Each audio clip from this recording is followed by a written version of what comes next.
नमस्कार मित्रों, towards education में आपका स्वागत है। कैसे हैं आप लोग?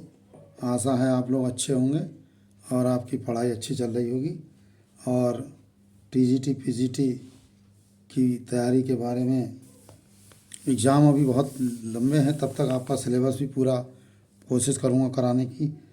तो मैंने आपको पिछली वीडियो जो है संघ प्रोटोजोआ में चैप्टर चल रहा है, तो संघ प्रोटोजोआ में मैंने आपको अमीबा के बारे में बताया था और कुछ एमसीक्यूज़ किए कराए थे। इसी में एंट अमीबा कोलाई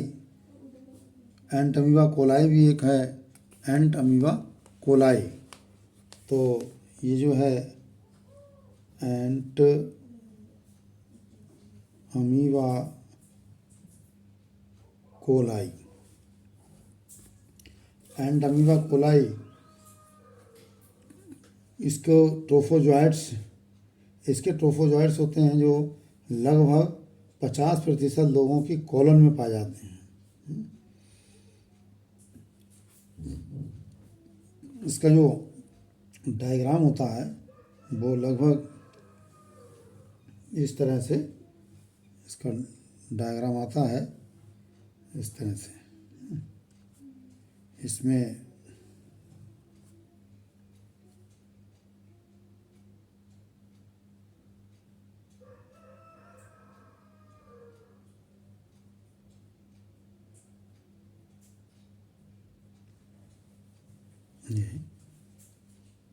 ये आपका जो न्यूक्लियस है, न्यूक्लियस मैंने बनाने का प्रयास किया है।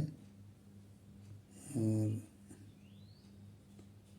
उसके बाद आपको फूड वैक्यूल्स इसमें पाए जाते हैं, फूड वैक्यूल्स भी पाए जाते हैं और एक्टोप्लाज्म भी पाया जाता है। इसमें एक्टोप्लाज्म भी पाया जाता है।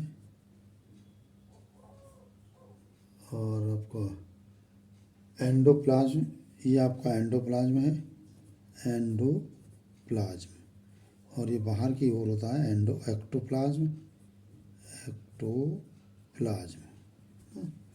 और ये जो बड़ा वाला सेंटर में है ये न्यूक्लियस कहलाता है, न्यूक्लियस होता है। और ये जो हैं इसमें जो होते हैं यहाँ पर, ये इस कई तरीके से ये आपके फूड वैक्यूल्स कहलाते हैं। फूड वैक्यूल्स कहते हैं। एंट अमीबा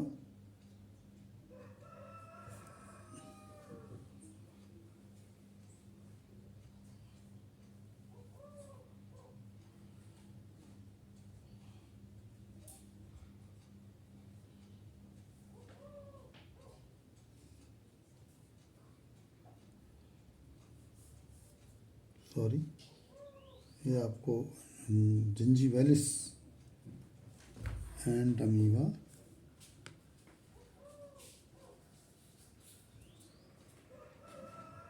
जिंजीवैलिस, एंट में जिंजीवैलिस का चित्र है। एंट अमीबा जिंजीवैलिस, जो एंट अमीबा कोलाई है, एंट अमीबा कोलाई। एंट अमीबा कोलाई में जो हमने आपको बताया था कि इस तरीके से ट्रोफोजोट्स पाए जाते हैं। ट्रोफोजोट ये कुछ नहीं है। और इसमें समय ये इस तरीके से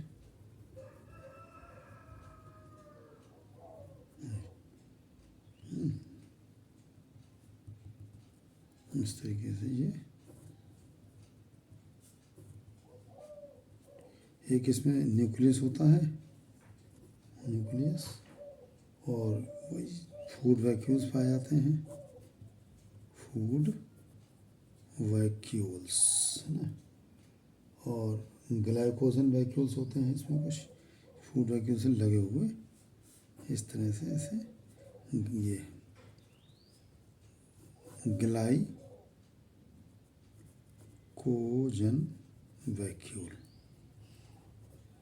ग्लाइकोजन वैक्यूल्स, न्यूक्लियस, ये ट्रोफोजाइट्स कहलाते हैं। ट्रोफोजाइट्स जो ट्रोफोजोइट्स है ना, इसमें सिस्ट भी होते हैं। सिस्ट जो होता है वो इस तरह से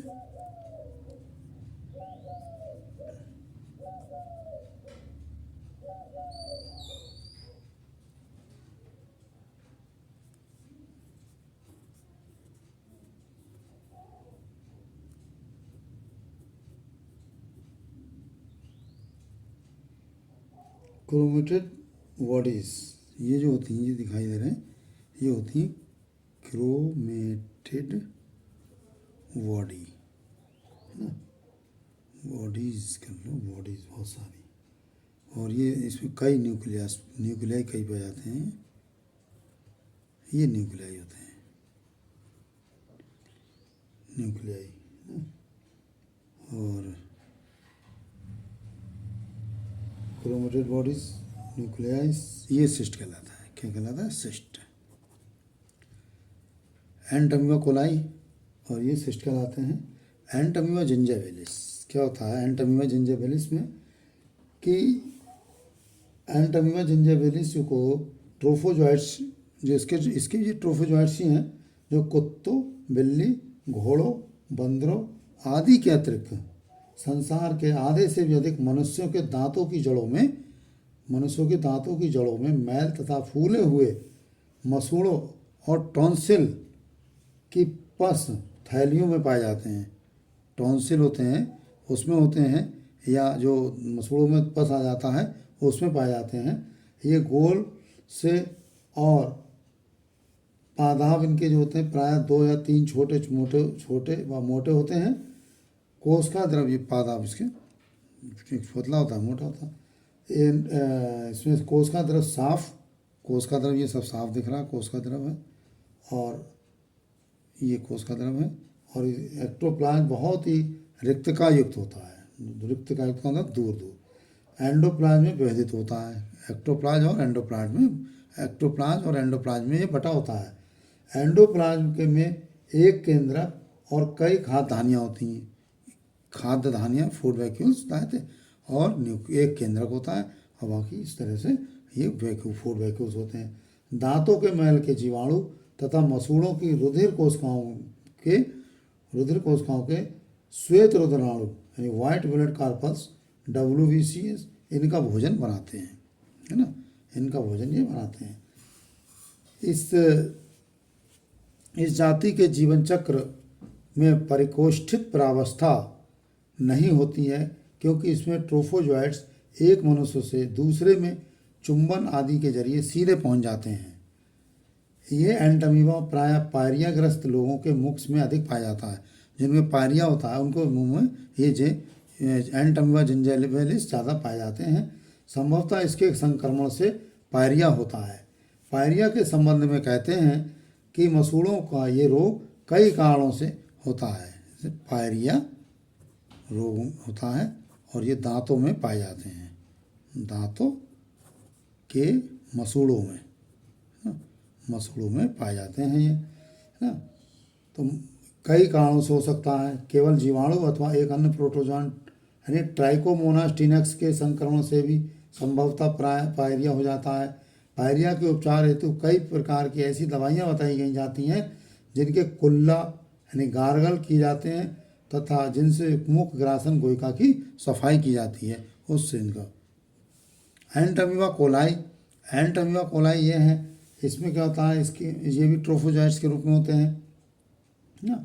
और ये जो है ज़्यादातर 50% तो लोगों के कॉलन में ही पाए जाते हैं, यानी आंत में। इनका व्यास जो होता है इनका व्यास लगभग 20 से 40 माइक्रो होता है। कोशिका द्रव में एक्टोप्लाज्म एवं एंडोप्लाज्म का स्पष्ट भेद नहीं होता है।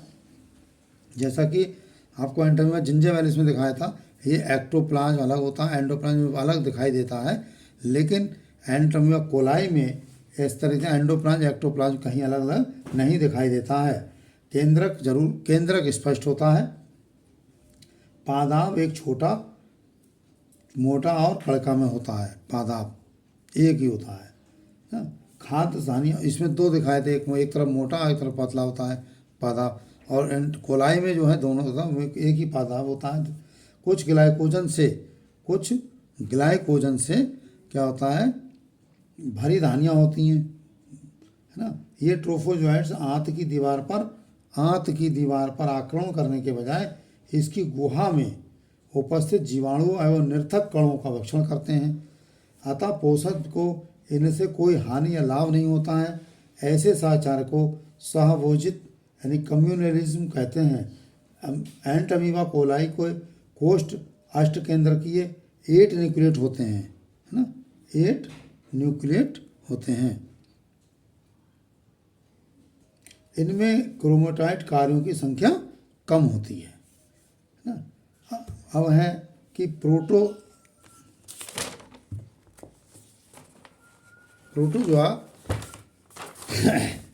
एवं परजीविता। प्रोटोजोआ एवं परजीविता क्या होता है? प्रोटोजोआ एवं परजीविता। प्रोटोजोआ एवं परजीविता क्या होता है कि protozoa and parasitism. Protozoa and parasitism ठीक है। तो परजीविता की जो परिभाषा है, तो सबसे पहले हम इसकी परिभाषा देखेंगे। परिभाषा में क्या है, ये प्राय विभिन्न जातियों के दो जीवों का ऐसा स्थायी ये प्राय विभिन्न जातियों के दो जीवों का ऐसा स्थायी या अल्पकालीन साहचर्य होता है। साहचर्य यानी एसोसिएशन होता है, जिसमें एक जीव दूसरे जीव के शरीर पर या इसके भीतर रहकर इसी से अपना पोषण करता है और इसे कुछ हानि पहुंचाता है, कुछ ना कुछ हानि पहुंचाता है। इसके भेद क्या होते हैं? परजीवियों के भेद, परजीवियों के भेद। परजीवियों के निम्नलिखित भेद होते हैं। एक होता है बाह्य परजीवी, जैसे बाह्य परजीवी यानी एक्टोपैरासाइट्स। एक्टोपैरासाइट्स है ना। एक्टोपैरासाइट्स क्या होता है? ये पोषद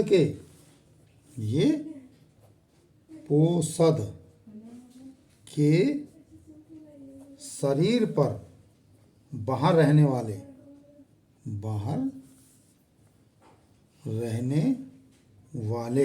होते हैं। तो है अंतःपरजीवी, है ना। दूसरा होता है अंतःपरजीवी।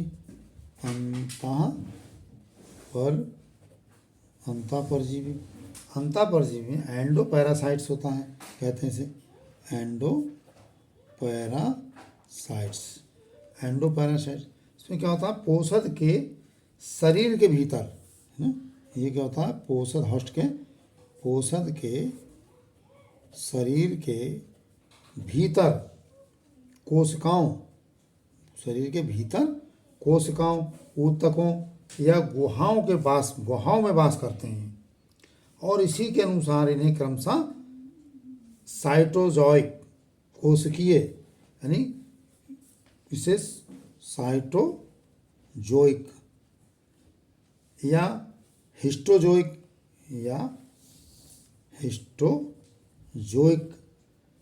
या सीलोजोइक अंतःपरजीवी कहते हैं इसे, अंतःपरजीवी कहते हैं। ठीक।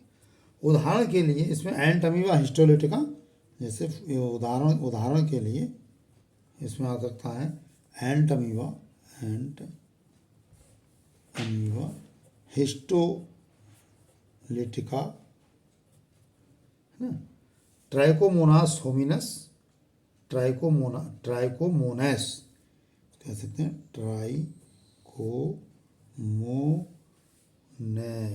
ट्राइकोमोनास होमिनिस या गियार्डिया लैम्बलिया, गियार्डिया लैम्बलिया,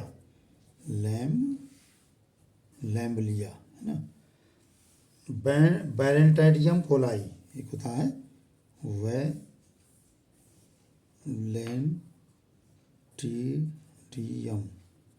कोलाई।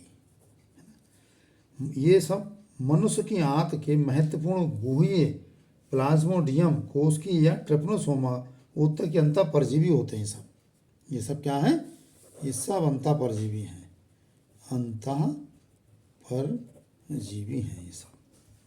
सहभोजता, अब आता है एक शब्द आगे, सहभोजता। सहभोजता क्या होता है? सहभोजता किसे कहते हैं?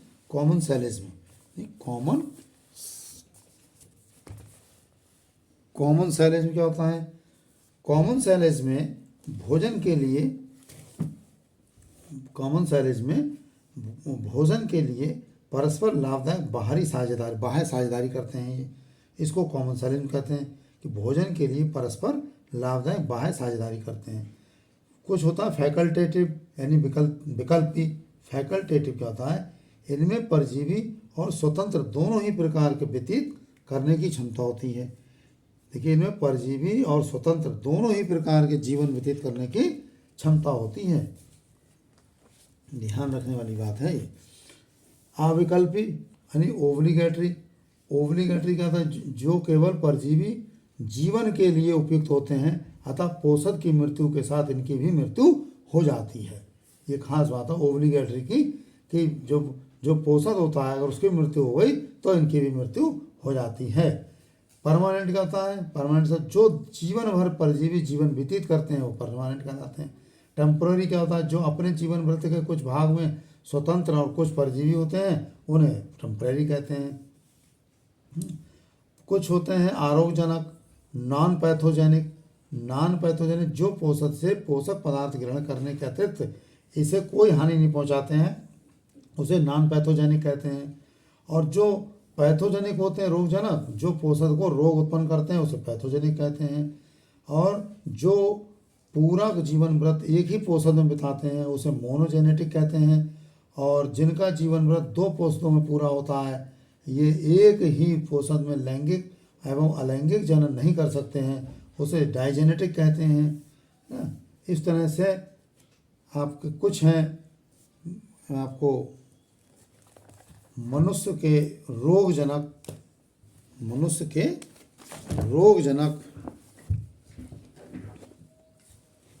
हाँ, मनुष्य के कुछ रोगजनक प्रोटोजोन्स हैं आपके सामने। क्या क्या होते हैं ये? कि सबसे पहला होता है प्रोटोजोन परजीवी में ट्राइकोमोनास टीनैक्स। ये क्या होता है कि दांतों की जड़ों और रोगग्रस्त मसूड़ों में संभवतः पारियाजनक और चुंबन के जरिए फैलता है। एक पोषदी परजीवी होता है। ट्राइकोमोनास होमिनिस क्या होता है? ये बड़ी आंत का एक पोषदीय परजीवी होता है। दस्त व आमातिसार से संबंधित है, मल के जरिए फैलता है ना। ये डिसेंट्री करता है, पेचिस। गियार्डिया लैम्बलिया क्या होता है? आंत के अगले भाग में एक पोषदीय घातक अतिसार, दस्त, सिरदर्द या पीलिया रोग का जनक होता है। मल में उपस्थित पुट्टिकाओं द्वारा फैलता है। ट्राइकोमोनास वेजाइनैलिस होता है। ये पुरुषों के मूत्रभाग तथा स्त्रियों के योनि का एक पोषदीय परजीवी सूजाक एवं श्वेत प्रदर्शित स्त्रियों में से संबंधित संभोग के जरिए फैलता है।